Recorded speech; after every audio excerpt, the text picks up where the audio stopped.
Hello, Americans. I'm Paul Harvey Jr. Felix was dead.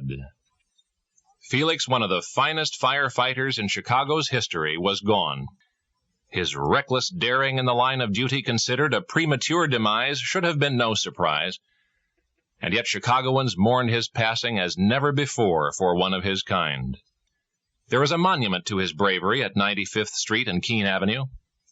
Today, 60 years later, his grave is still visited by faithful admirers. And did I mention, firefighter Felix was no fireman, was no man anyway. Felix was a mongrel dog. His service in Chicago's fire department coincided with a roaring 20s era of legends. And yet while the Lindberghs and the like captured the imagination of this nation, there was no hero more heroic to Chicagoans than Felix. For this is the rest of the story. This is the tale of a dog. Had you lived in Chicago most of 100 years ago, you'd have known this extraordinary creature as Superdog. His name was Felix. Chicago's several fire departments have had many mascots, but none so legendary as he.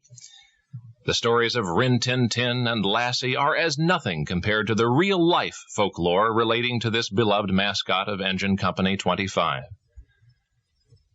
Felix has been dead for 60 years, and they still recall around the firehouse the times Felix actually went charging up fire ladders and into burning buildings and dragging out in his teeth tiny babies and unconscious firemen. In a smoke-filled tenement, Felix would run through the halls, barking people awake, leading them to safety. The children of the firemen early in this century loved to hear and rehear the daring exploits of Felix, the wonder dog.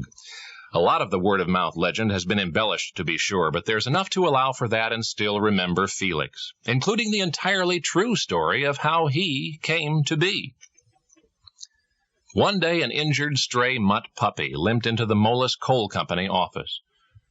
Mr. Moelis could not keep the dog, so he took it to the nearest firehouse, Canalport and 22nd Street.